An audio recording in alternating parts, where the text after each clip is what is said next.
All right, Rich. Thank you very much for coming onto the podcast to have a chat about all the nutrition topics today that I'm not anywhere near knowledgeable enough to be chatting about by myself. Um, I know you well from. I was thinking a while ago about actually where I met you first, and it was probably doing jujitsu Yeah. in East Coast Jiu-Jitsu back in like 2011 or something like that. Yeah, late 11, early 12, I'd say, was it? Yeah, minus the beard back then, and Oh man, yeah, I've lost it off my head and I've grown it on my chin. So yeah. yeah, So I think that was that was the earliest I can remember meeting you, and then I suppose we've probably seen each other at more metal gigs than anything fitness yeah, related since then. yeah. It's kind of funny.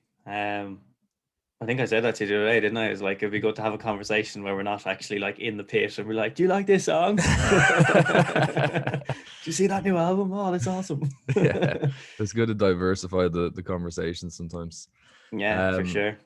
so look, I know you well, but for the sake of people who are listening, and of course, like one thing I always try to uh, preach to people who listen to the podcast is before they take in any content, especially about topics like nutrition, you should always like check people's credentials and stuff like that. So maybe just if you wouldn't mind giving a bit of a background about, who you are, your education, maybe like your work experience and what you're doing now.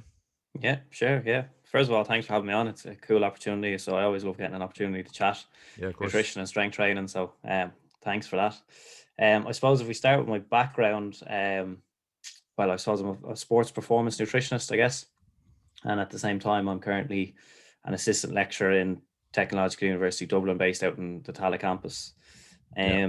My background is, I suppose, education wise, is in sports science and health. I did my undergrad in sports science and in health.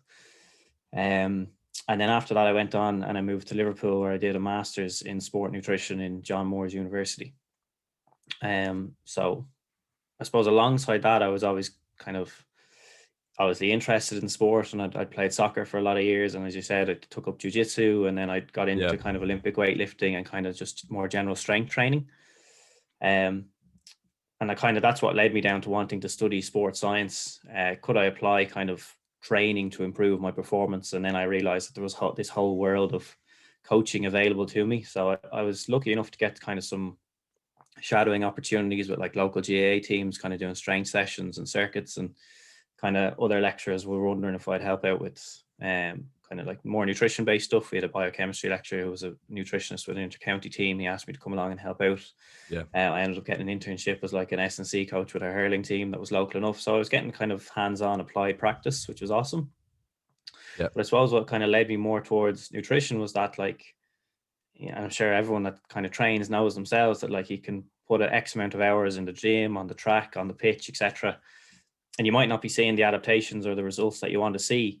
Mm. And there's people up and down the country in gyms, and they're on treadmills or they're lifting weights, etc., and they're just a bit like, things aren't really clicking, or they're not going the way I want them to. And you kind of realize there's this massive piece of the puzzle that Yep. everyone kind of understands the importance of, but still, I think overlooks a lot or doesn't fully understand. Yeah. So I started to really get interested in, okay, we can do all this training, but if we're not supporting our training by the right recovery, aka fueling, refueling, providing enough macronutrients, micronutrients, etc., are we actually maximizing our kind of Mm. efforts?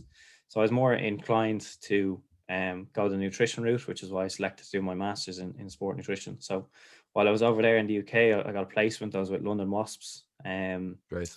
Well, they just moved to Coventry at the time, so they were just Wasps. So I was the academy performance nutritionist there for that season, and that was kind of like my first intro into pro sport, and the English Premiership academy system in rugby. Finished my masters, came back here, did a bit of research out in DCU. That was only lasted about 6 months, and then I was lucky enough that one of my old lecturers contacted me saying they needed people to kind of help out on labs and stuff in the college.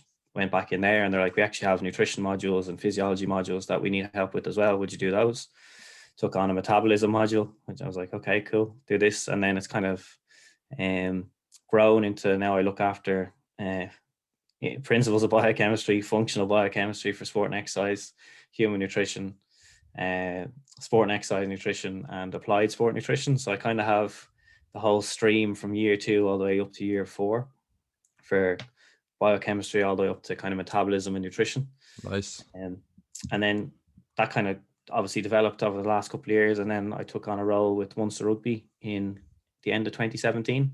So I was the academy performance nutritionist at Munster Rugby for 3 years. I finished up there last November when I decided to move back to Dublin. I was commuting between Dublin and Limerick a few times a week. So I think 3 years of that, I kind of was like, okay, I need to kind of make a decision where I'm going here. And just the way things were, I was like, I think I need to make a decision. So I decided that I'd leave Munster Rugby, and I'm kind of here now, and I've just kind of been working on lectures, trying to teach in the new online platform that everyone's kind of still getting used to.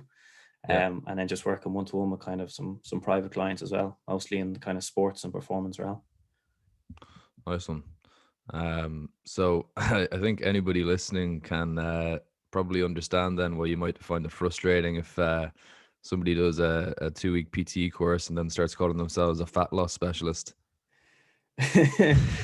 Yeah, I can. I do. I was talking to a colleague recently enough, and we were kind of in this idea of like the Irish Nutrition and Dietetics Institute, the INDI, have a newly formed sport and exercise nutrition interest group, the SENG.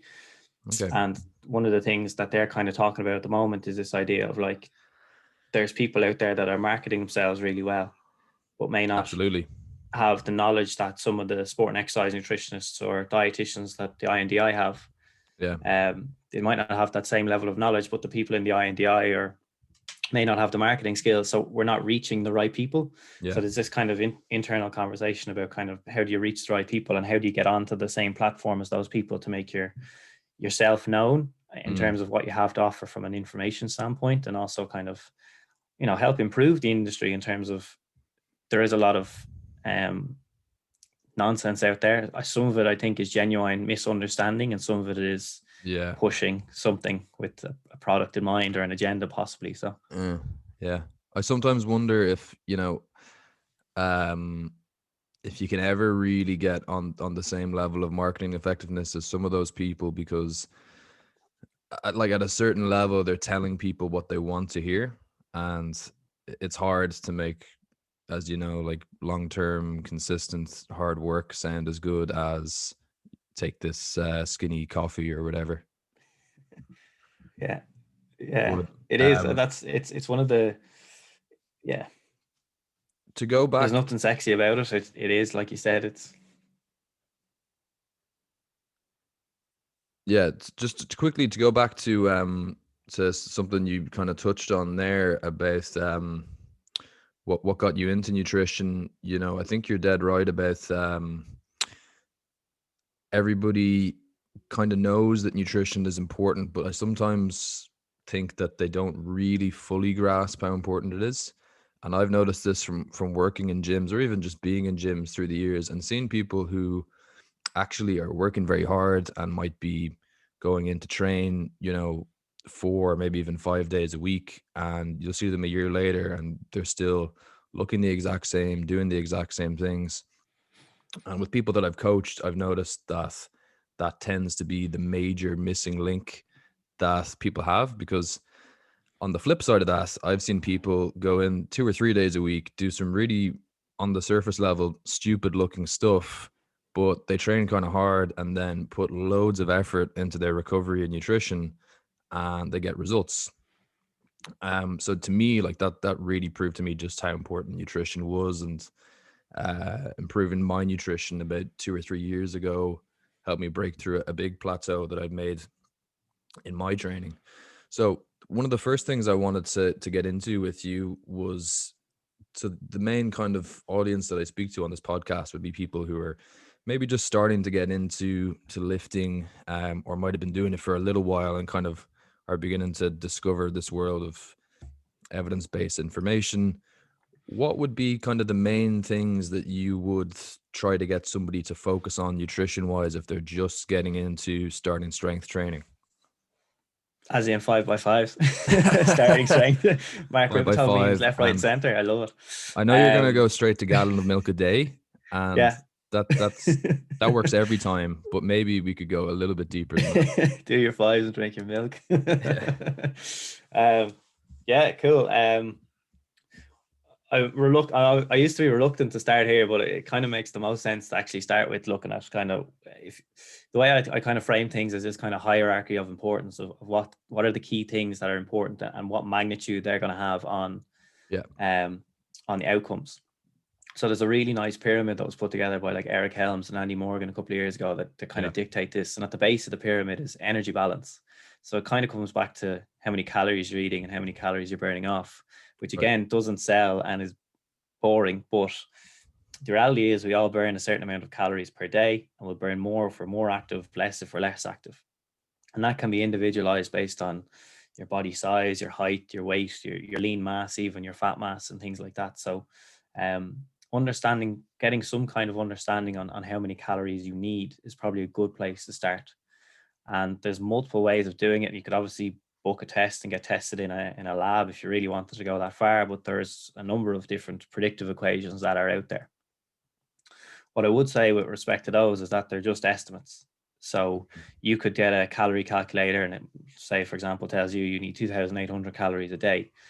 And then you kind of just use that as a guideline to see what happens over the next couple of weeks. So if it tells you to have 2,800 calories a day to gain weight and you don't gain any weight, well, then it's not enough calories for you to gain weight. You need to go up. If the goal is to lose weight and you're not losing weight, well, you need to adjust the calories down to lose the weight. So it's just a guide, and you're kind of working within this kind of range of calories, I think, that you're trying to sit within. And I suppose within that, it's important to note, like, what kind of is your goal? So if you're just happy enough to maintain your weight, are you just gonna like figure out how many calories you need to maintain weight?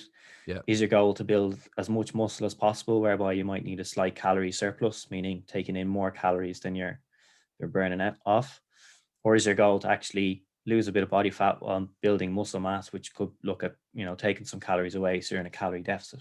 Yeah. So then you start to wonder, like, well, how many calories do I add in? How many calories do I take away? Things like that. So getting some kind of understanding of that is probably the first place to start.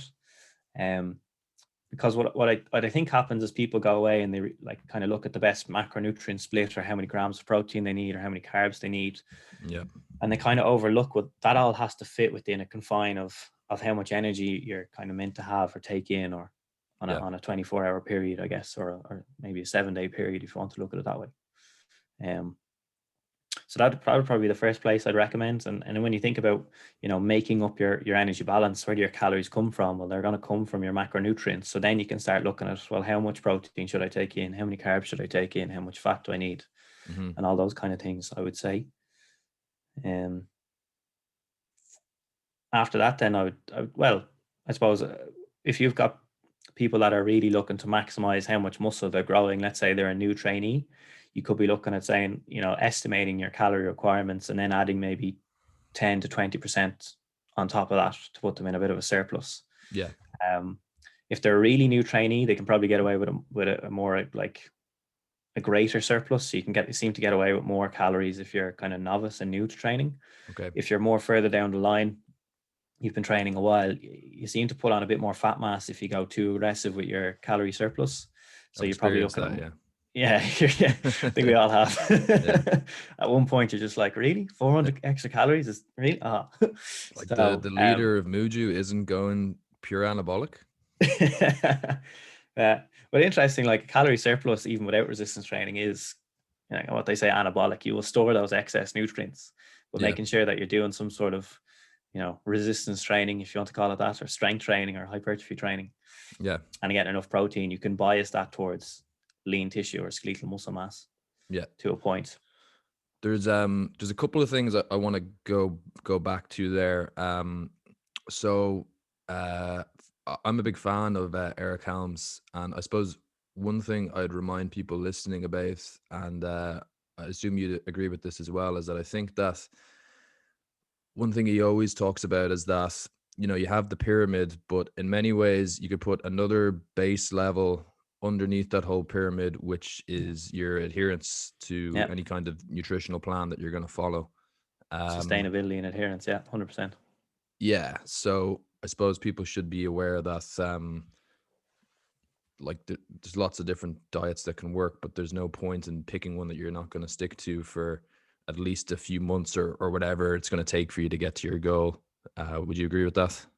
Yeah, I would. And it's something I did a lot later or a lot more lately, is I've actually taken the focus off the macronutrients and looked more at actually coaching the individual in terms of how can I get them to stick to or develop habits that are in line with their goals and their values. Yeah. And as you said, like the key thing is it has to be sustainable. So if you find a diet that you just can't stick to, like all diets, you know, quote unquote diet, let's whatever you want to call it, like they're going to work in some capacity, but they'll only work for as long as you can stick to it. So like you said, if you're picking something that's too hard to stick to, where, you know, you see these random videos like why diets fail or why this diet doesn't work, you're like, well, Yeah. if you don't stick to things, they can't work. Yeah. Yeah. So yeah, your sustainability and your adherence, there's a lot of research going on into actually how we can make athletes, kind of set athletes up better for success. Because I was of the old school thought that, like, I sit with an athlete, I work out their calories, I work out their macronutrients, we create their meal plan and we hand it to them, and that's the job done. Yeah. But the reality is, like, that meal plan gets, if it even gets opened off WhatsApp, or if you print it and hand it to them, it gets stuffed into the gear bag and it doesn't get looked at. Yeah. So it takes, and it does take a bit of time to put these things together. And you're kind of looking at, like, well, what are the things that they're already doing at the moment? And can I kind of tweak them somewhat? Can I build on them a little bit and make them a bit more conducive to what we're trying to achieve? Yeah. And I think one of the biggest things is people might hear the word diet and all of a sudden they think restriction. And that's not what we're about here. It's like, no, it's not restriction. It's kind of optimization of what we can, you know, if you're doing something that you don't think you should be doing, can we improve upon that thing? And that might mean replacing a food as opposed to taking food completely away. Some of the stuff around, like, rates of fat loss and fat loss diets, or people feel like they kind of have to turn into a bit of a rabbit and eat nothing, where it's like, I'm actually going the opposite way, is we're like keeping kind of food volume, the amount of food on a plate, the same, by changing the composition of the plate, is actually one of the things that can be conducive towards success on a fat loss diet. So things like that, if that helps them stick to the diet longer term and they can lose more fat, then that's a good approach. Like, Yeah. So the next thing that I typically get asked about by people, and I'm sure you get it all the time as soon as people find out that you're kind of into nutrition, is supplements. And it's something that's overdone I to haven't even death. talked about macros, man. Yeah, I know. Honestly, I'm not Yeah. even going to. I'm not going to go into supplement. I try to kind of stay off it as much as I can, because I don't even want to give people an excuse to start going into Holland and Barrett and coming out with 7 or 8 things that they think are going to have any significant effect when they're only eating, like, 1,500 calories a day and 40 grams of protein or whatever. I just want to ask about one specifically, which is creatine, because I'm always happy to kind of go into detail on that, because I generally say to people that, if strength training is their goal, or it's an important part of their training, and they've got a lot of the bases covered with their general nutrition, and they wanted to spend money on a supplement, that would probably be the main one that I tend to point them towards. Obviously, there's whey protein. For me, I don't really even consider that to be a supplement, in the sense that it's really just powdered food. But what would be, in terms of creatine, would you be able to maybe give a quick breakdown for people listening about, what is that? Because there's so much misinformation out there about, what it is and how it works. And it's led some people to think that it's basically like taking steroids or something like that. Yeah. So it's an amino acid, and we actually make it ourselves. The body can make it. So we have our own kind of storage kind of pool of creatine, and we have it in our muscles. So why I would say it's important for athletes and those involved in probably strength training, to be honest, I think probably most people should be taking it to some degree. It seems to have so many benefits that are coming out at the moment. But if you think of Yeah. terms of, like, the way we can kind of, I suppose, think about the energy pathways that we have in the body, and we've got 3 that kind of always get referred to. And the first one is what's known as the ATP phosphocreatine, or the creatine phosphate system. Mm. So we have a store of creatine in our muscles that when we break down ATP, which is what we use for muscular contraction, we can rebuild that ATP through phosphocreatine. So not to go too deep into biochemistry, but basically if we can increase the amount of creatine we have within our muscles, we can speed up the rate of those reactions taking place, meaning we can resynthesize ATP quicker, meaning we can contract either harder or more frequently. So if that's pushing a barbell, or if that's sprinting, or that's jumping, we basically get better at doing that. So it can improve your power output. So if you're in a power-based sport like Olympic weightlifting or powerlifting, or even strength training in general, I've even had like track athletes that have the rugby players take it. Like it's going to benefit you in some degree. Yeah. So that'd be a reason to take it from a sports performance perspective. And there's so much evidence out there now that supplementing with, you can use a loading phase, or you can do a kind of non-loading phase. We can talk about that. Shows that there's improvements in like sprint speed, power output, weight lifted, 1 rep max back squat, bench press, etc. So the evidence that's out there suggests if you're involved in a high power output sport, a high force output sport, you probably should be taking creatine. Right. In terms of like, is it a steroid? No. It's completely different from a chemical structure. So it's not a steroid. I don't know if you want me to go into any detail on it, but it's not. It's completely different chemically. Yeah. And has a slightly different mechanism of action. But I think where people think it's like a steroid is that because you see similar improvements, not to the same magnitude or same degree, but you see increases in strength, you see increases in power output, and people it's liken improving it the same attributes. Exactly. Yeah. I'm not saying it works the exact same. It doesn't, but you see the same trends in results. Right. So yeah, actually, if you wouldn't mind going into the loading phase versus non-loading phase, that's another question that I get asked by people quite a bit. Yeah. So the earliest studies would have looked at, I think one of the first papers actually did it in dogs, and they gave them like a 5 or 7 day, 5 or 7 day loading. And they showed that by supplementing with creatine, you increase your intramuscular creatine pool. So how much creatine you have within your muscles. Right. So they did a similar approach in humans, and they gave like a 5 or a 7 day loading, which was, it worked out to be equivalent to 5 grams of creatine total, but it was based off relative to body weight. So then the research was like, okay, if you give a 5 day load it would have worked out to 20 grams total per day, four bouts of 5. If you give 20 grams a day over 5 days, you saturate your intramuscular creatine pool. So 5 days is enough to saturate the creatine pool. And then from there on, you need a maintenance dose, which is around 5 grams a day until cessation. So that's kind of been the approach that's been adopted. And if I suppose the other way to do it is to just take 2 or 3 grams a day consistently every day for a month or whatever, and you'll reach the same level of saturation. Yeah. The consideration, I suppose, for people if they're considering taking it is if they need to see performance benefits in a shorter time scale. Yeah. So I think one of the papers looked at comparing 3 grams a day over 28 days compared to 20 grams a day over 6 days, and they both achieved the same level of saturation, but the 28-day protocol took longer to achieve. Yeah. So if you're in a situation where you need to see performance benefits in the next month, you're probably better off to load it 20 grams a day, 4 scoops of 5 grams a day for 5 days, and then maintain with a scoop a day, which is usually around 5 grams a day. There are other recommendations in terms of like relative to body weight, where you go 0.3 grams per day for the loading phase and 0.03 grams per day for the maintenance phase, or just 0.03 grams per kilogram of body weight, for the duration. So one of the other kind of, it's a side effect, and depending on how you see it, it can be a benefit, is you can see an increase in body mass when you take it, because there can be this kind of idea of water retention. Yeah. So if you're worried about retaining water, I'd err on the side of longer loading phase. No loading phase, longer supplementation.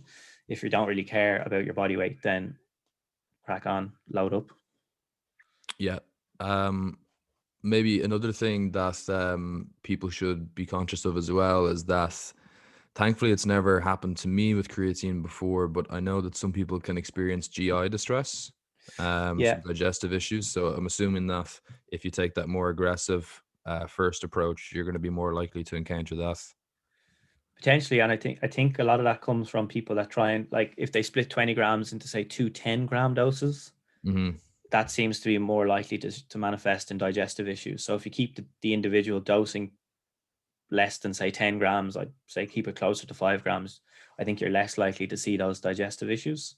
Right. You mightn't be completely removed of them, but it's less likely.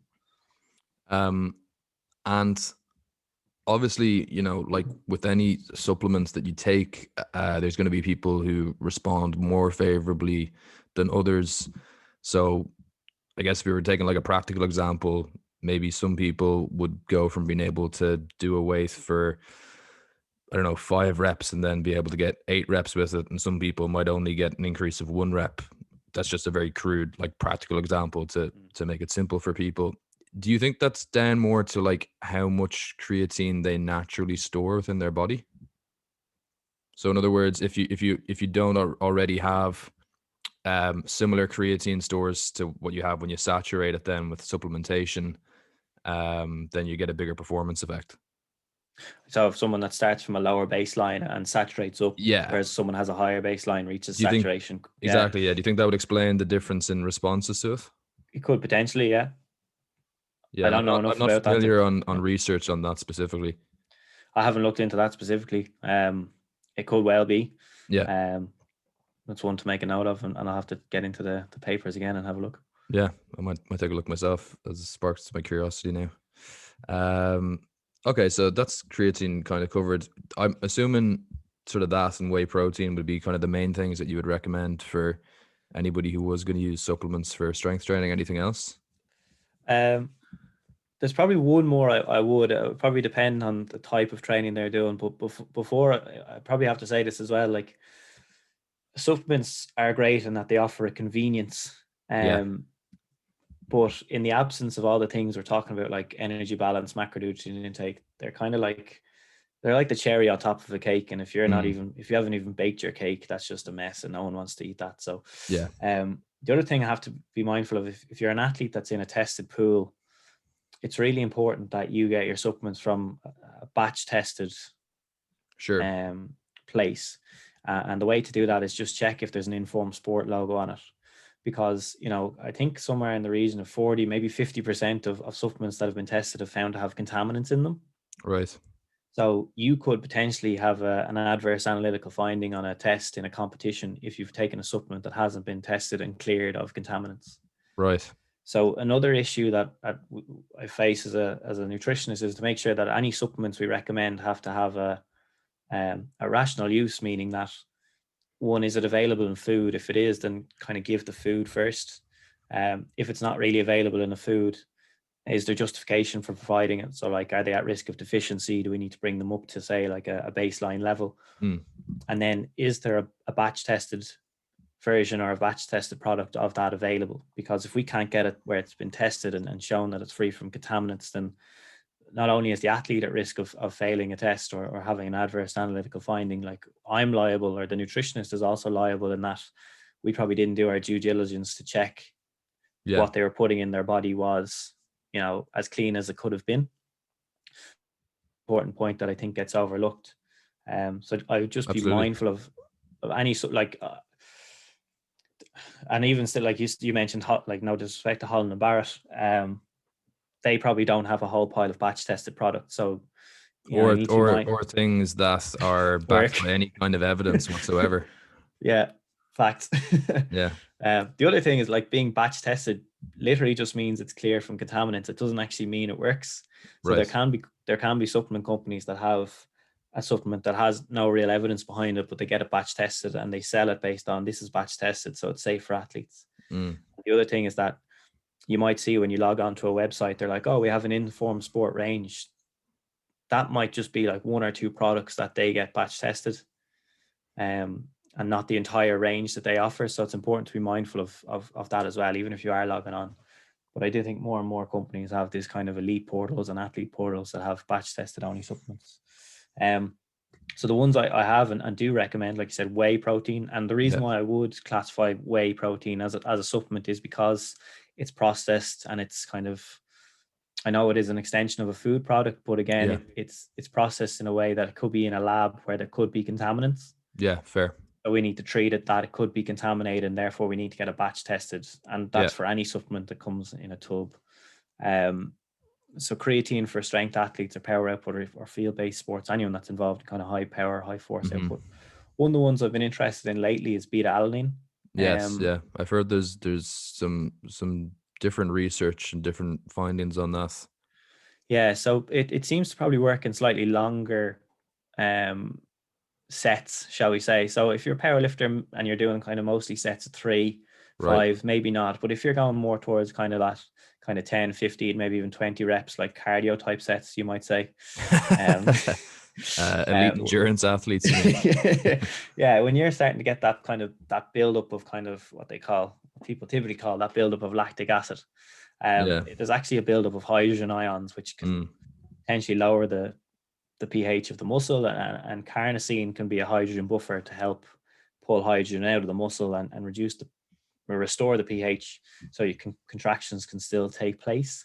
So what beta alanine is, it's a precursor amino acid to carnosine. So it'll get converted to carnosine in the muscle and then help pull those hydrogen ions out. So if you're kind of doing sets that are taking kind of probably like 45 up to maybe 90 seconds, I don't know if people are training that way, but yeah, I find it works for kind of like those glycolytic athletes, those type 2 athletes. We did a kind of examination in preseason 2 years ago where we had the lads take beta alanine in a randomized. We had a group that took it and a group that didn't, basically, and we saw that the lads that took it had greater 1 rep max bench, greater chin up, had more high speed running meters in a This controlled. was after a training period, was it? Yeah, it was in preseason, so I think it was about 8 weeks. I can't remember the numbers off the top of my head, but we saw positive, so it kind of recommend its use for kind of that. So that'd be the one other one. But the problem I see with beta alanine is it's kind of just thrown into these pre-workout supplement or these pre-workout compounds. And beta alanine is a little bit like creatine in that you need to supplement it over a prolonged period of time to kind of build up the carnosine store in the muscle. So if you just throw a scoop of beta alanine into your pre-workout, the reason why people think it works is one of the side effects is this paresthesia, this kind of tingling. And you'll actually feel like you're getting a rash all over your hands and maybe all over your lips. Jesus. And people are like, I kind of feel that, so it's working. And that could be the power of placebo. Whereas for it actually to have its effects, you need to supplement it for probably at least 4 weeks. To build up your carnosine in your muscle for it actually have its actual effects in helping buffer hydrogen ions, essentially. So that would be one that I think is worthwhile, but it's possibly misunderstood in how to take it and how to dose it. And that's one that you do see.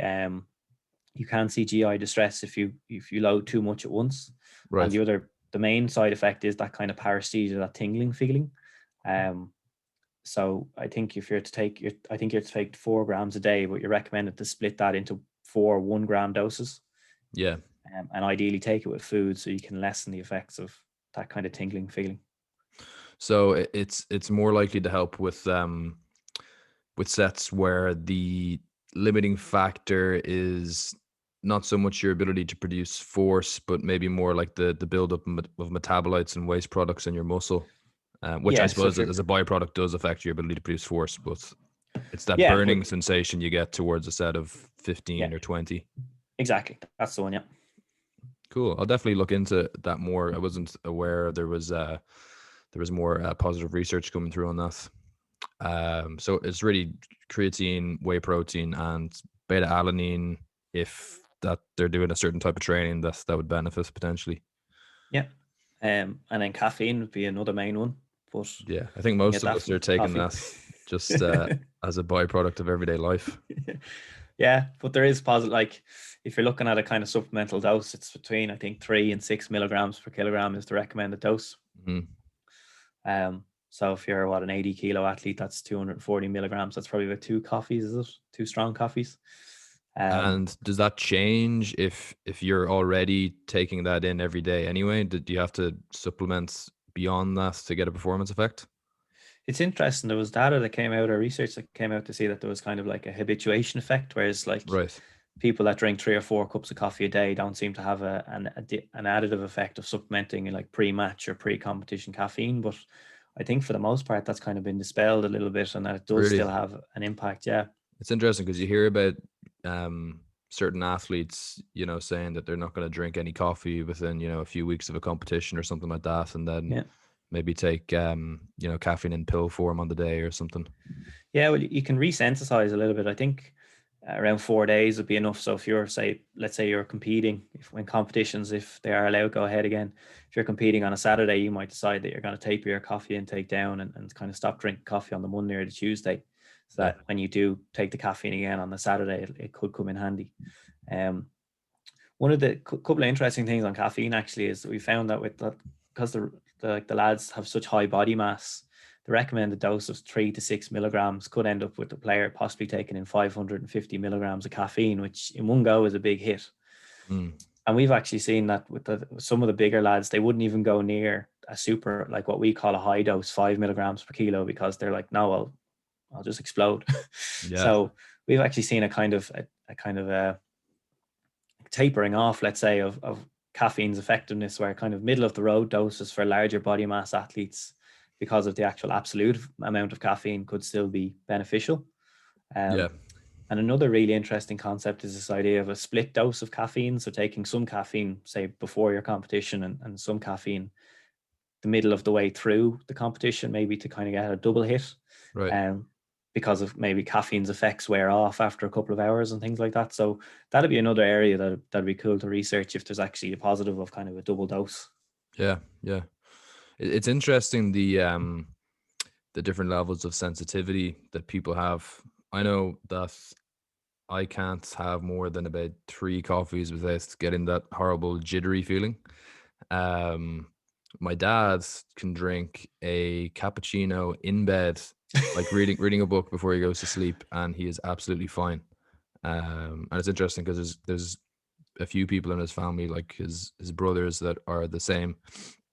Caffeine would have to be taken in like very high dosages for them to feel any kind of sensation of, alertness, or Yeah. because I'm the exact opposite. It's that idea of you can have caffeine responders and caffeine non-responders, and then within that you have a subset of people who are fast metabolizers, who it affects really quickly and then it's kind of gone from their system, and then you've got slow metabolizers who it affects a lot more slowly. So like there is a couple of bits of research going on to be like trying to personalize caffeine supplementation for athletes, because the recommendation is to take whatever 3 to 6 milligrams per kilogram about 60 to 90 minutes out from your competitive bout. But if you're someone who's a fast metabolizer and that peak happens after, say, 40 minutes or 35 minutes, like, have you missed the peak? So maybe you need to supplement closer to the event. And if you're someone who doesn't metabolize it for 90 minutes or 2 hours, then do you need to take it 90 minutes or 2 hours before the event? And it'd be very interesting to see what kind of comes out from that. Just a funny aside there that some of the listeners might be interested in Googling. I don't know if you're aware of this story, Rich, but I think it was about, I'm going to say it was probably like 5 years ago or so. There was a major mess up in a UK in university. Newcastle. Yeah. Yeah. What was it exactly that happened there? They were doing caffeine research and massively increased the dosage they were meant to give people and hospitalized a few people. I think it was completely accidental. They just miscalculated something. Instead of giving 3 milligrams of caffeine or something, they ended up giving like 30, and it equated to giving someone close. It was something to do with 30, sticks out in my mind, but they basically gave them a super physiological dose of caffeine that, like you said, they had to be hospitalized. It was very unfortunate, and thankfully no one came out of it too badly hurt. But it was just kind of a case, I suppose, for anyone that is doing research to kind of be mindful of your calculations and pay attention to your decimal points. Yeah, or for some reason you're taking powdered caffeine. Okay, so the next thing I wanted to go on to with you was the ketogenic diet. That's been kind of popular for a while now. I think it's almost been taken over by intermittent fasting, as sort of quickly becoming the new popular one. But I've had a few people ask about the effect of the ketogenic diet on, lifting performance and results before. Some people say that, you're not in a sport where you're doing like endurance efforts, so carbohydrates aren't that important, and so the ketogenic diet, you get the same results. And some people say that, you need carbohydrates and the effect that they have on insulin for gaining muscle. What's your take on that? Well, I always try and think of it as like, well, what's going to fuel the exercise that you're trying to do? And if you think about lifting weights, and let's say we're doing like multi-set, multi-rep protocols, so maybe somewhere in the kind of maybe some powerlifting, but probably more so towards like, let's say, traditional bodybuilding style training, like the fuel source you're going to use there is probably going to be muscle glycogen, which is our stored form of carbohydrate, Right. which is how we store glucose molecules in our muscles and also in our liver. So on that basis, I'm led to believe that like if you're looking to maximize your performance in a very glycolytic activity, well, you should have some glycogen there, and you get glycogen from carbohydrates. Mm. And if you're trying to really maximize muscle growth, like maximize muscle hypertrophy, low carb diets might be suboptimal. Mm. There are some papers out there and some early research that looked at like overweight women using keto diets, compared to like a control group doing resistance training. The control group gained more lean mass than the keto diet. But like a lot of the research on it seems to be that people that go on the ketogenic diet end up in a calorie deficit. Yeah. And we know that calorie deficits aren't optimal for gaining as much muscle as possible, because they have, influences on signaling pathways that influence hypertrophy. Right. So what seems to happen is people go on a ketogenic diet, they end up eating less calories, maybe eat enough protein, but probably not. And they end up either maintaining their current level of lean mass, or at worst losing it. And I think some of the reason for that could be depending on how you're measuring lean mass, because your glycogen content can potentially influence your lean mass score on a, let's say, for example, a DEXA scan. The other thing to be mindful of is that glycogen itself, like having an intramuscular pool of glycogen, can influence the cell signaling pathways as well. So higher glycogen likely favors more kind of muscle building hypertrophic pathways compared to having lower glycogen levels.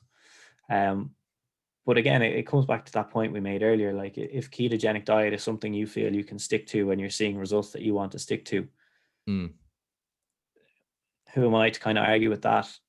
One thing I would be mindful of is not to fall into the trap of it worked for me, therefore it works. And like, yeah, great, it worked for you, happy days, but that doesn't necessarily mean it'll work for everyone else. And it doesn't necessarily mean it was the best way you could have done it. There may have been a more optimal way to do that. So I'd just be mindful of falling into that. It's an interesting one. I remember the first person I saw talking about it really was probably Mark Bell years ago. Yeah. And I was just a bit like, I don't see how you're involved in a kind of like a glycolytic based sport that you're kind of able to do that. But then when you think about it, like, yeah, you're right. You wouldn't use as much glycogen lifting weights as you do endurance type sports. So you're likely not going to be limited by, fully depleted muscle glycogen during training, like resistance training, weight training, resistance training. And we can resynthesize all of our glycogen in a 24-hour period. So if you're taking a day between training or 24 hours between your training sessions, it's likely you'll have muscle glycogen restored anyway. So I don't think it'll be limiting. I don't think it'll be the most optimal, to be honest with you. Yeah. If your goal is to maximize what you're doing, maybe if you wanted to try it for a period and kind of see what have effects on your appetite levels and your fat loss and things like that. But again, I think the keto diet even has fairly low protein, so it may not even be optimal in maintaining skeletal muscle mass if you are in a calorie deficit and things like that. So there's a couple of things to weigh up, I guess. Yeah, and Mark Bell's he's gone to loads of different diets, and I think he's actually more carnivore now than ketogenic. In terms of the carnivore diet, I suppose it's similar enough to the ketogenic diet. I would assume that you're potentially going to get put into ketosis if all you're eating is meat all the time, because there's not going to be much carbohydrates in a steak. True. What would be your take on that from a health perspective, given we've kind of already covered the ketogenic aspect of that? I just be probably have a reservation over the quality of, not necessarily the quality, sorry. Like if you are going purely meat based, and it seems to be that they're eating like red meat mostly, are they? Um, I mean, so that, just from what I've seen, I'm sure there's yeah, people who do it other ways, but I just be concerned with the level of saturated fat they're probably taking in, and yeah, there's kind of a link there with like LDL cholesterol and things like that. So, um, that'd be a worry. The benefit would be they're probably taking in more protein than they would have habitually. So, yeah, let's say, for example, an average person uh, goes from eating how they currently eat and then they decide to do the carnivore diet, it's likely that they've ramped up their protein intake. And if they started lifting weights, well, they're going to see positive benefits from being kind of new to training yeah, and also increased protein intakes. And they've likely restricted other food groups mm, that are putting them over their calorie need, let's say. So they could see those benefits and think, oh, carnivore is the best thing ever. And, you know, it might not be. And then I suppose the thing is, it's so early doors with this type of diet that we don't have any long-term data in terms of how lipid profiles are changing. yeah, And I've seen people kind of almost wear their kind of LDL score as a badge of honor, being like, oh, my LDL is through the roof and I'm healthy. And you're like, okay, right now you are, but in 10 years, if you stick at that and you have atherosclerosis, maybe you're not. yeah, Um, I, you know, just if you look at all the totality of the evidence, like the evidence we do have is there's a link between saturated fat, LDL mm, cholesterol, and heart disease. yeah, And there's also a link between the amount of fruit and vegetables and fiber you consume and improved mortality. So you're kind of taking the two things and ignoring the one that does help and yeah, maximizing the one that may not help. yeah, It yeah, it doesn't, in my head, it doesn't make sense. yeah. I suppose it's one of those things where it's tricky because most of the nutrition research that we have is observational, and that you're just looking at a big group of people and what behaviors tends to link to certain health outcomes. And most of the time when we have people taking in massive amounts of red meat or saturated fat, they tend to be doing lots of other unhealthy things like smoking. And this is kind of a new little subculture we have emerging now of people who actually exercise and are somewhat health conscious, but are also taking in massive amounts of saturated fat and red meat. So they really are kind of taking a gamble on that. There's just not good research on what effect that might have. Yeah, exactly. I think it's probably too early to make any definitive, but you know, based on what we know to date, yeah, I don't know. I wouldn't take that gamble anyway. No, And no, from a preference point of view, it's not the kind of diet that I would want to follow. no, me neither. I don't think so. Like carbs can be great. Carbs can be super tasty. Yeah. I think it's like it kind of like this idea of the ketogenic diet and even maybe the carnivore diet and these type of diets. What they do is they eliminate some kind of food group, Yeah. typically carbohydrates, and what that kind of does is kind of reduces the amount of kind of convenience or maybe treat foods that people can have, which can aid in achieving a calorie deficit or a calorie balance, Yeah. which goes a long way in reducing adiposity or body fat levels. So Yeah. that's probably how they exert their effects. And with the carnivore diet, like I said, people are probably taking in more protein than they would be habitually. So that's going to have positive effects in terms of muscle mass. Yeah. Um, last diet question I'll ask you about, because as I was alluding to, I think intermittent fasting has kind of become the new in vogue diet, at least from what I can tell from my Instagram feed. I suppose intermittent fasting isn't really so much a decision to eat certain food groups as much as it is eliminating a certain portion of the day where you're able to eat. Um, I suppose that could help certain people achieve a calorie deficit because it's just harder to cram as many calories into a day when you've got less time to eat. But from a performance perspective, I suppose centering around strength training, what would be your perspective on that? Um, yeah, well, I don't think most strength sessions are going to be inherently limited by um how fueled up you are. Like like you said, you've got locally stored muscle glycogen, which won't be maximally depleted in a training session. So, again, you could get through it. Would it be the most optimal? I don't think so. But the more concerning thing I'd say is probably that, like, the most common example I think of is the 16-8 intermittent fasting protocol, where you have an 8-hour window where you're allowed to eat whatever you want, apparently, and 16 hours where you don't eat. And typically the recommendation would be to try and train early on or just before you're allowed to eat. There's kind of evidence out there that, like, after a prolonged fast, your kind of protein balance, meaning, you know, your body is in this kind of constant state of turnover where it's building proteins and also breaking down old proteins. So prolonged fasting can put you in a state of kind of where protein breakdown exceeds protein synthesis. Right. So you're in a negative net balance. And actually resistance training can blunt protein synthesis during the training session, but can actually increase protein synthesis after the training session. However, what it also does is increases protein breakdown. So you still end up in a negative net balance. Right. So one of the ways to offset that is by providing a source of amino acids, aka protein. And you can kind of restore that positive protein balance. So I don't necessarily think fasting, if you have to train, say, early on in the morning, you'll get away with it. And your probably main thing would be make sure you're hydrated. But the key thing would be to probably have extra protein in the meal immediately after the training session. Whereas if you can provide amino acids prior to the training session, and if you wanted to provide some carbohydrate as kind of like a fuel hit, that could maximize your efforts in the gym. Right. So again, it kind of comes back to, like, what are your goals? What are you trying to achieve? And are you trying to do it as often as possible? I don't like it for athletes who are involved in strength training as part of, like, their general physical preparation, because they have so much training to do, is that their total window for calories is probably limited by how much training they're actually doing.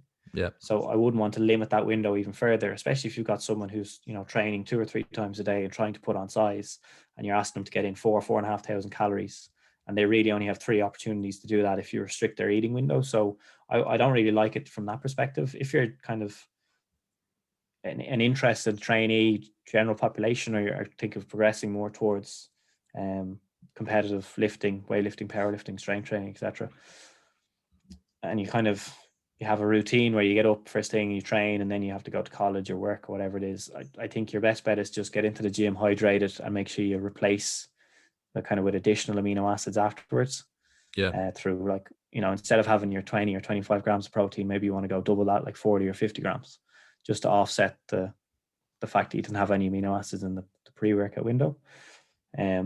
If you're training in the evening, well, you're probably already in your eating window anyway, aren't you? So yeah. In general, it's a good idea to be training around when you're going to be taking in food. Yeah, for sure. In some sort of close proximity. So the next thing that I wanted to ask you about, I unfortunately watched a documentary on Netflix there about a week ago, which is the new biggest kind of expose of this is specifically the fishing industry. So it's a documentary called Seaspiracy. So it wasn't Game Changers. It wasn't Game Changers. It wasn't quite as dumb and obviously biased as Game Changers. Having said that, that might only be because I don't actually have the requisite knowledge of all things marine biology to be able to clearly pick out the BS.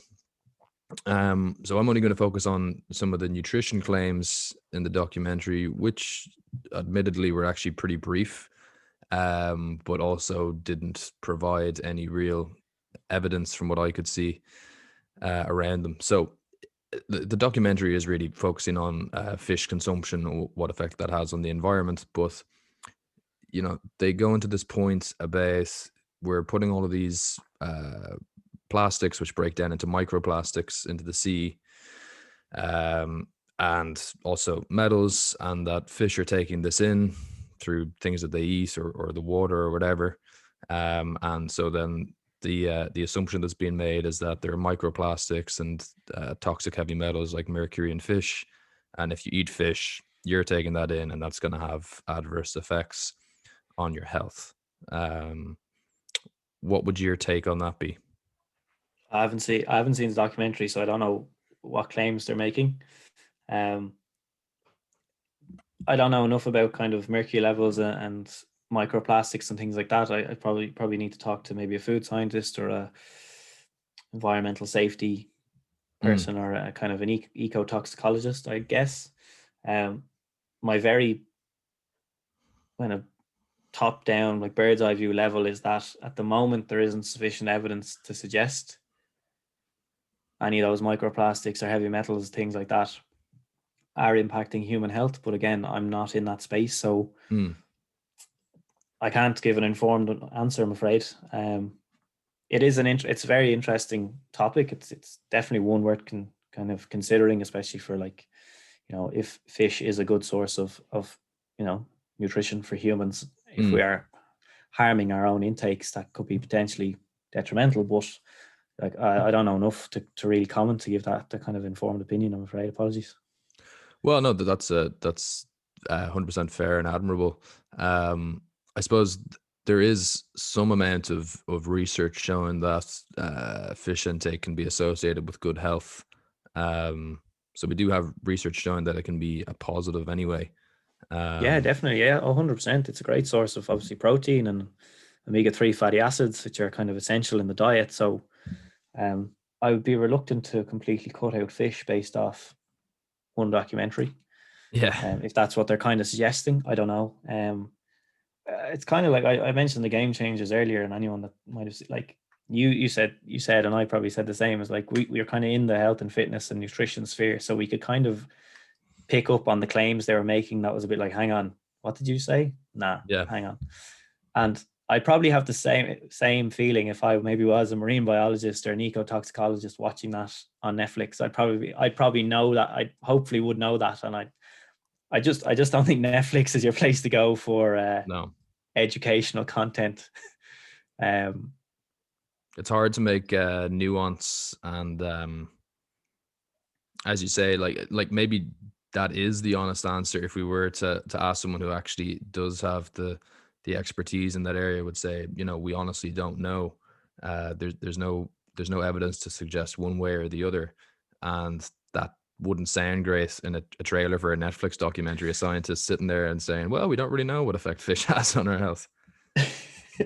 we, that's kind of like, it kind of raises a bigger question of like the scientific method, and we're kind of seeing it more and more at the moment. Is like, science is this ongoing process where you're kind of trialing things and seeing what works, and you're kind of basing your recommendations on the weight of the evidence, but Right. you can never really be 100% sure. Yeah. There are certain things that have really strong links, and there can be things that have causal links, and there can just be things that have really random correlations. I suppose as humans, we like to see links, and we like to kind of draw links and tell stories and weave things together, but it doesn't necessarily mean that you're 100% certain in what you're saying. Yeah. And I this kind of idea that like, oh, science doesn't work or science is broken is kind of funny. You're like, well, science is just a method where you're a bit like, is that really the case? Can we dig a Mm. little deeper into that? What evidence do we have that supports this claim? What evidence do we have that refutes that claim? Yeah. And in any sphere, in any domain, if you'll find papers that'll kind of confirm what you believe, and you'll find papers that disagree with what you believe. Yeah. The important thing is to look at the weight of the evidence. You can always Yeah. find a paper that supports your belief. Equally, you can always find a paper that goes against your beliefs. Yeah. But like, if a group of scientists in the USA, a group in Europe, a group in China, a group wherever, if they're all coming to a very similar conclusion on a topic, that's probably not random, and it's likely is there's something taking place there. And if those people are probably agreeing on it, it's likely that's true, is what we think is happening. Yeah. And if one random paper comes out that refutes that, and you're like, well, 10 papers says this happens, one paper says this happens, you're probably going with the weight of the evidence, and it's leaning more towards the 10 papers. Yeah. That might be a nice way to think about it, I think, anyway.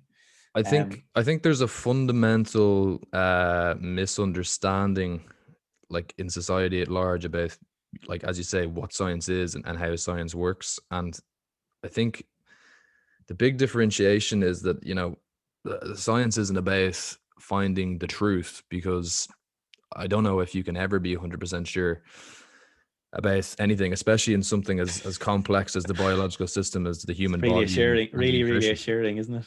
I know, but like what I try to explain, or the way that I try to explain what science really is to people, is that it's more like kind of accumulating a list of things that definitely aren't true or that don't work.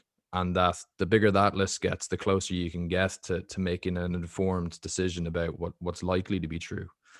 Um, and I think what Netflix documentaries tend to use is kind of like a rationalist perspective on information and coming to the truth. And actually, if anybody listening is interested in this, it might bore the head off them listening to it. But there was a great podcast done recently by Iron Culture called "Empiricism versus Rationalism."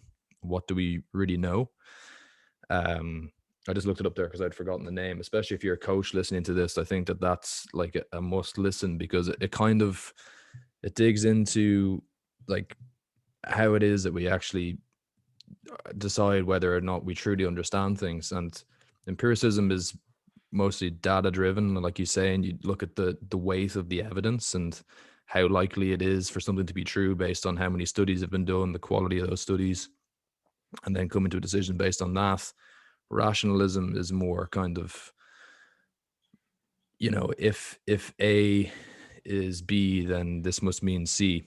And in those Netflix documentaries, they take a fact about something that we're pretty sure about and then make an assumption based on that and then extrapolate it out to something else. So going back to the fish thing, there's plastics and heavy metals being leaked into the ocean. We know that that's true. We know that fish maybe take those in to some degree, and then it makes the jump all of a sudden to we're taking this in and it's hurting our health. And the more assumptions that you have to keep making, the more likely it is that you're going to be incorrect. And my favorite example that I've heard made about this before is like, you could make the argument that strength training makes you weaker using that argument, because you could say we go into the gym, we lift a weight, you do a 1 rep max. If you came back in a few hours, you wouldn't be able to lift the same weight because you're fatigued. So if you were going to take the same approach they do in these documentaries, you could say strength training makes you weaker, which we know from experience and data and study and anybody who's just done it before that it doesn't. But that was a bit of a side tangent, but I think people would serve themselves better by actually kind of learning how to think critically than just fishing for the next sort of saucy sounding documentary on Netflix. Pun intended, was it? Yeah. It's fascinating that the idea between like separating the data from what's noise, Yeah. and like being really able to kind of look at it, like, I don't know how, like, obviously scientists have to sit down and look at data, but like being able to see what's actually true data and is actually kind of have a link and not just kind of like things are going to happen anyway. There's things that happen randomly, and you need to kind of control for that as much as you can, and being able to kind of weed that out and see what's, beyond kind of like how much confidence you can have in the results you saw were because of the intervention you made or because of what was taking place. Like that's kind of what you're trying to figure out, isn't it? Yeah, absolutely. So there's only just a couple more topics that I wanted to go through with you, and then I'll let you go. This is one that's interested me a lot, and I know what kind of the take I got on it was when I was in college, but it might have changed since then. With relation to hydration, so I suppose there's two divergent opinions on there about hydration, and maybe not so much in terms of sports performance where it's really necessary, like anything that involves like an endurance component, but just for kind of general health. Some people say your body regulates your thirst really well, and that's how you know when it's time to drink. And then there's other information you'll see from nutritionists saying you need to take in a certain amount of water every day, 3 or 4 liters to stay hydrated. And they'll say that by the time that you're starting to feel thirsty, you're already X% dehydrated. I know that when I was in college, I had a very good nutrition lecturer who kind of would have been more the former, and said that people tend to kind of underestimate how much water they actually take in because they don't account for things like tea and coffee, and even milk would have a certain amount of water in it as well. And that a lot of what we've been fed is just marketing from companies that benefit from telling people they're dehydrated. Big water. Big water, big Big Lucozade. H2O. So yeah, so what's your take on that? Yeah, I kind of like, there is kind of evidence to suggest that like you get thirsty after you are kind of 1 or 2% dehydrated or something like that. So you made a great point, is that people tend to overlook that there's fluid or water in fluids like tea, coffee, milk, juice, and also be mindful of that, like depending on the composition of your diet, you could be taking in fluid through your foods, and that for sure would kind of contribute to your fluid needs. I think maybe the better way to look at it is probably in fluid need per day as opposed to water need per day. Right. It's a subtle change, but again, like total fluids compared to total water, whereas you might need to take in 2.5 liters of water, but that would be complemented by some teas and coffees, and you're having fruits and vegetables, which are quite water rich sources of food. Yeah. Whereas you could have someone who eats more more heavily processed foods that typically have less water content, and then you could recommend they need to have more water. So you could set it as kind of fluid intake needs, and then you could look at their dietary intake and say, well, you're eating a lot of fruits and vegetables, so your actual water intake doesn't need to be as high as 4 liters. Yeah. Things to be mindful of, I guess, is kind of how and when you're training and where you're training, and if you're a heavy sweater, you'll obviously require a bit more fluids. If you're training in hot or humid conditions, you require a bit more fluids. Mm-hmm. It's probably important to individualize it to a point, in that, what was the recommendation of like 2 liters or 2.5 liters a day? Like that's kind of too much of a blanket statement, because am I going to recommend 2 liters of water for a 55 kilo female powerlifter that I'm going to recommend to an 84 kilo female powerlifter? On the basis, I would say the 84 kilo powerlifter needs more, because they're just a larger individual. So individualize it to a point. You can do it off body weight, or you can actually do it off basal metabolic rate. Body weight's probably the more common one, where it's like for every kilo you weigh 30 to 40 mils, and that'll be water. But then first, like I have 2 coffees, and like, okay, well that's 500 mils, and okay, so you need to actually bring with you, a liter and a half or whatever it is. So yeah, be mindful of that. I think people tend to overlook that. And actually, one of the drinks you mentioned there, milk or semi-skim milk, has actually been shown to hydrate slightly better than water and some sports drinks. And the benefit of that is that it contains, calcium, protein, carbohydrates, small bit of fat as well. So it does contribute to your macronutrient intake as well. Interesting. Okay. Yeah. We talked at the start of the podcast about calories and how that influences whether you're going to maintain weight, lose weight, gain weight. Maybe if somebody was more interested in trying to lose body weight, and they wanted to have some kind of a sense of what their body fat is at, and they could potentially then measure that at the end of a cut or something to see how much they've lost. What would be, in your mind, maybe the most accurate measures they could use for figuring out what their body fat is at? I'm going to assume it's not going to be the scales you buy that you grab the handles and it claims to tell you you're whatever 15% body fat or. Well, the one thing I'd say is, like, it depends on what you have available to you, and that could obviously be what's available within your budget. So I don't suppose everyone has a budget to go get a DEXA scan. Right. So you probably won't be using a DEXA scan. Which is, I think, over €100 or something. Yeah, if you're lucky. Yeah. Unless you know a guy. Yeah. So it'll come down to what you have available to you, and kind of what cost to benefit ratio, and what's it going to tell you. Mm-hmm.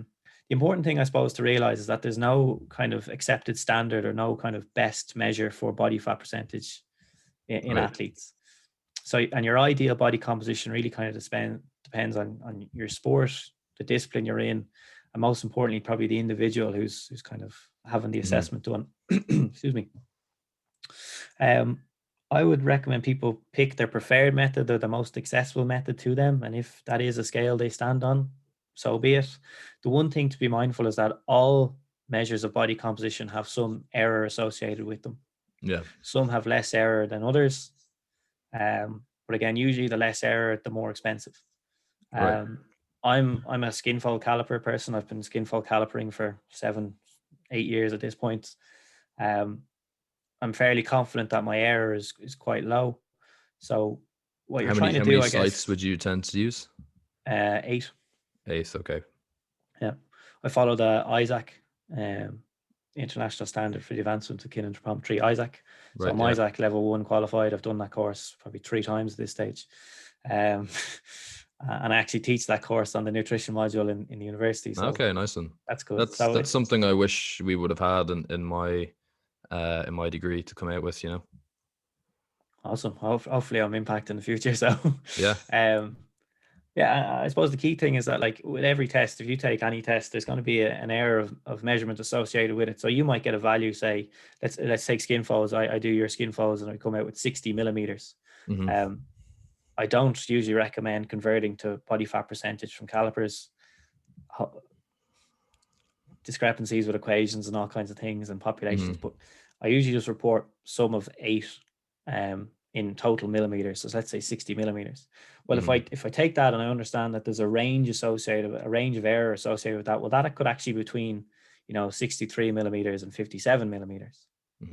So you're within that range. So the next time, if you came into me and you got your body fat tested and it was like, I've seen it happen with players, as they come back in and they're 61 the next time. They're like, I've gained fat. And you're like, no, you're still within the error of measurement. So you probably haven't changed.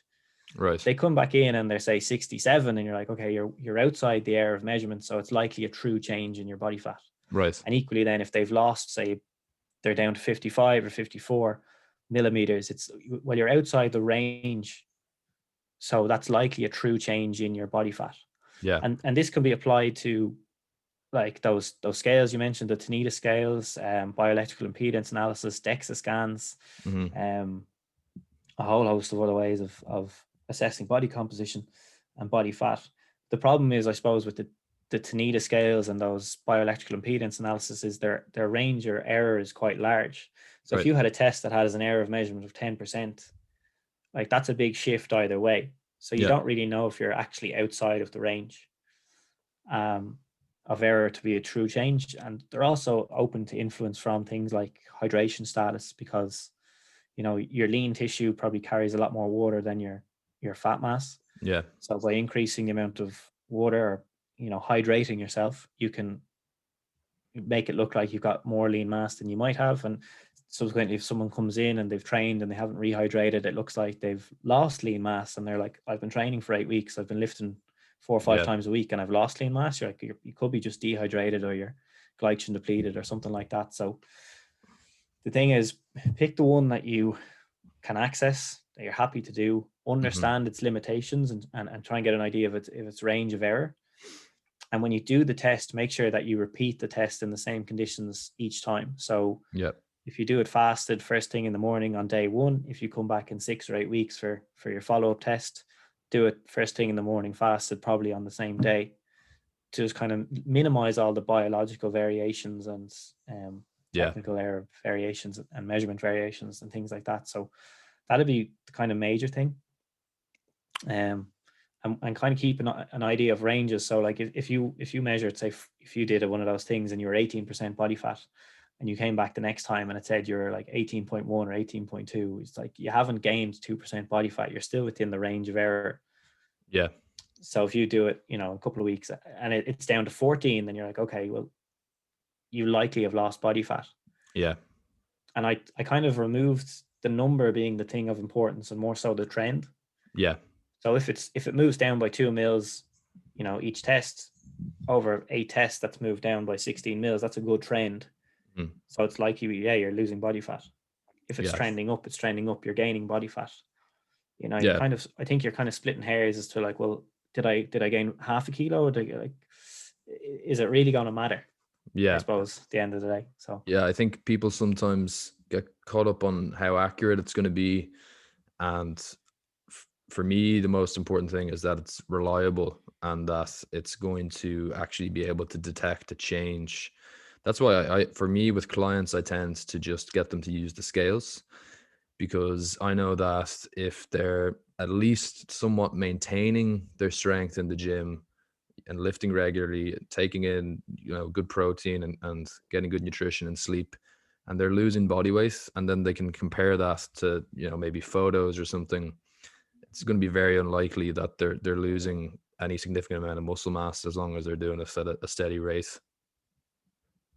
yeah, and I suppose it depends on the goal of the sport. Like, obviously, if you're losing muscle mass at an accelerated rate and it's impacting your strength scores, that's a negative. But if you're maintaining your strength and you're losing body mass and the goal is to weigh in, like the aim on competition day is to produce as much force and lift as much weight. So if you're still able to do that at a lower body mass, Yeah. even if you have lost body skeletal muscle, like, is that the massive issue? Obviously, you want to preserve as much skeletal muscle as you can, but Yeah. there will be some of that lost through, the degree and length of calorie deficit and things like that. What was I going to say there? I had something. Sorry, it's gone. Don't worry about it. If it comes back to you, you can loop back around to it. All right. The final thing I wanted to ask you about, we covered the main macronutrients that tend to get focused on are protein and carbohydrates. One that tends to kind of then be a bit of an afterthought is fat. And there doesn't seem to be as much of a standard in terms of recommendations for how much fat you should be taking in and what sort of types you should be taking in to maximize, say, like lifting performance. What do you think people should be focusing on there? I suppose the reason it mightn't get any direct attention is because it's likely not the thing that's fueling resistance training exercise performance. Yeah. So like we said earlier, it's probably mostly glycolysis, which is carbohydrate. So from an athlete perspective, if we kind of go back to that pyramid, set your calories, figure out what they are, set your goals if you're going up, maintaining, or going down. And then your next best thing is to probably set your protein intake at an appropriate level, which for most lifters is going to be between 1.6 and 2.2 grams per kilogram of protein per day. And then after that, you're like, well, if you're a performance athlete, carbohydrates will likely fuel your performance. So set your carbohydrates. And as you said, fat likely gets kind of the afterthought, the remainder of calories. Yeah. In terms of general recommendations, it's probably better to kind of keep it in the kind of 20 to 35% of calories range if you can. I don't think going below 15% of calories is beneficial because it has knock-on effects on hormonal profiles and testosterone and things like that, which could be negative for maintaining strength and recovering and things like that. Yeah. Some places I've seen, they recommend 1 gram of fat per kilogram of body weight per day. And actually, Emma Tester, who did her PhD on kind of immunity in rugby players, her data would suggest higher fat intakes closer to kind of 1.3 or 1.5 grams per kilogram seem to have a positive effect on immunity. But again, these are high body mass athletes and could just be taking in larger amount of calories overall. So it's kind of weigh that up, I guess. So probably looking at 1 gram per kilogram body mass. And what you probably might need to do then, if say you're cutting weight, you could possibly get away with cutting that down closer to, not straight away, but kind of sequentially bring that down closer to, say, 5 grams per kilogram, 0.5, so half a gram per kilogram. And then you probably kind of stop it there, because that's where you're getting into territory where you're going too low and you have those knock-on effects on health. And then you'd start to maybe pull back from carbohydrates if you still needed to get into a calorie deficit and things like that. So, and in terms of fat source, like I said earlier, like the amount of saturated fat can have implications from health and cholesterol and LDL and things like that. So you're probably looking to limit your saturated fat intake to around 10% of total calorie intake, with the majority of your kind of fat intake coming from things like your monounsaturated fatty acids and polyunsaturated fatty acids. So your omega-3 fatty acids. So like we said earlier, oily fish, plant-based oils, avocados, nuts, things like that. So they seem to have a high degree of kind of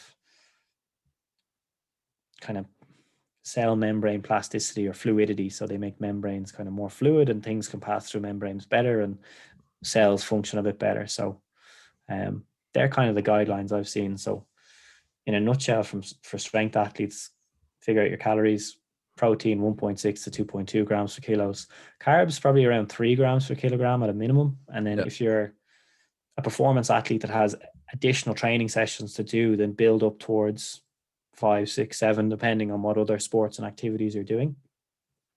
And then probably keeping fat at around 1 gram per kilogram per day to make up hopefully the remainder of calories. Great. Okay, very useful. Thanks for that.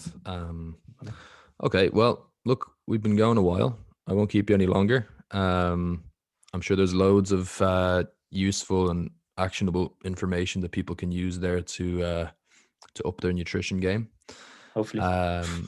And I'd love to have you back on again at some point. Anytime. Yeah, maybe next time some wacky nutrition documentary comes out, we can kind of pick it apart with your perspective. That'd be cool. Although for the sake of humanity, I hope no more wacky nutrition documentaries come out. Yeah, geez, I think it's inevitable with the amount of engagement that they get. But if anybody is interested in maybe following you on social media, I know you have an Instagram where you put up some useful recipes for people to follow along with. Where could they follow you there? Yeah, on Instagram, I'm at rich_Kelly33. Okay. And on Twitter, I'm the same at rich_Kelly33. So that's probably where I'm mostly active on Instagram. Like you said, I'll share recipe stories. I'll try and share posts every now and again. Yeah. I'm not as prolific as other people, but I try and put some content out there. I'm in the process of building a website, and my kind of company name is Greenline Performance. So if you see Greenline Performance popping up, that'll be me. Where I'll be available, where you can look on for coaching services. And if you're an athlete or a strength athlete, powerlifter, team sport athlete, whatever, if you want to do talks for your team, your what club, or we can do that. Or if anyone just wants to DM me on Instagram and send me some memes. It's the main thing we use it for anyway. Yeah.